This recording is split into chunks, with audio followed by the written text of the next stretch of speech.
Hey fam, I know, another video. What, this is third video in 1 week.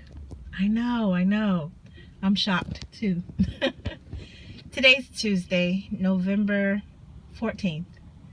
And I just wanted to come on really quick. It's not gonna be long. I'm sitting here in the car at work and it's about 8:30. And so I'll go in about 15 minutes, maybe. I don't have to be here till 9, but I like to get here early. Remember I was saying I don't like to get anywhere on time, because to me that's late. I don't do it at church and I don't like to do it at work. However, I just wanted to come on really quick to just hopefully be an encouragement to someone today. I have a dear friend that I've actually never met her. We've only corresponded via text, and reason being she's a traveling nurse, and so we were a part of a travel group that, as women we were gonna start getting together and just doing life together, not just traveling but just doing life together. Most of us single, not really comfortable going out there on our own doing things and so forth. Well, we've only corresponded, like I said, via text, and the Lord led me to share something with her that was deeply personal. And I had never met this woman, but I shared it with her, and she didn't text me back. She called me back and confirmed everything. Excuse me. Confirmed everything that the Lord had spoken to me and that I was feeling impressed in my heart about. So we just began to, continue keeping in touch with one another. And so she went to North Dakota as a traveling nurse, and I found out through the traveling group, they sent out a message, pray for my friend. She's had a stroke. She's far from family. We think she's doing well, so on and so on and so on. And I prayed for the friend, because I'm like, I don't know who the friend is, but I'll pray for the friend. And another very dear friend of mine, she's my sister friend. She's not a friend, she's my sister friend. She sent me an email. And when she sent the email, she had the name of the person that had the stroke. And I sat on the edge of my husband's bed and I cried, because it was the friend that had been corresponding with me. It was a traveling nurse. And though I had been praying for the friend that had the stroke, it really touched me when I realized this is my dear friend that I've been corresponding with via text, that I've been communicating with. And some conversations that we had about life and living and enjoying everyday life. And as I sat there on the side of the bed, I realized I had not fulfilled what we had talked about, what we had been discussing, which was just that, enjoying life and living it to its fullest. I had let the circumstances of my situation, of my employment, of my finances, of my marriage, of my family, I had let those circumstances weigh me down again, and I was not living. I was just surviving.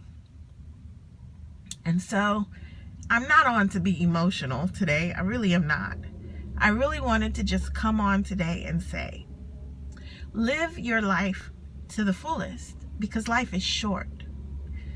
We don't know the day, we don't know the hour that the Lord is going to call us home, and we don't know how he's going to call us home. And side note, she's still alive. She's doing pretty well. She does have some paralysis. I believe on her left side, but she's able to communicate. And I sent her a message last night because I don't know the time difference in North Dakota. And so I just sent a text message hoping that, you know, one of her family members would read it to her or whatever, because I didn't know the condition that she's in. And I went on to sleep. Well, she tried to call me and I didn't answer. And so I'm going to call her again. I don't know the time difference, so I need to find out the time difference. And then I'm going to call her during one of my breaks or whatever today. But live, because life is short. And what I've always said in the last 7-8 years since my mom has been gone is, I don't want to die and get to heaven and see all of the things that God had for me to have here on earth and realize that I forfeited everything. I want everything that God has for me. I don't care how little it is. I don't care how minute it is and how insignificant it may seem to other people. I don't care. I want everything God has for me, and I don't want to wait till I get to heaven to get it, because there are so many things that He promised me to have here on earth, and I want it. So that means I need to get my life right, spiritually and with others, and then I just need to live. And to also understand, everyone's not going to be on the journey with me. And sometimes that's a hard pill to swallow. I want my children on the journey with me. I'd love for my friends to be on the journey with me. I want my family to be on the journey with me. Heck, I even want my husband to be on the journey with me. But sometimes God has called us to a journey that everyone will not be on. He's called us to walk through doors that only you or I can fit in. And the same goes for those other friends or family members or spouses. There is a door that God has called us to go through that only we can go through and get ourselves together. And when we get ourselves together, then we can bring those other people along. We can pull them along and say, let me show you something. And so I just want to encourage you to live every day to its fullest. Enjoy life. Live, live, live. And don't stop living. Because just because you've lived today, if the Lord allows you to wake up tomorrow, live tomorrow too. All right, guys, I'm going to go eat my cereal, because what y'all don't hear is my stomach is growling. So I'm going to eat my cereal in about 10 minutes, and then I'm going to go on into work.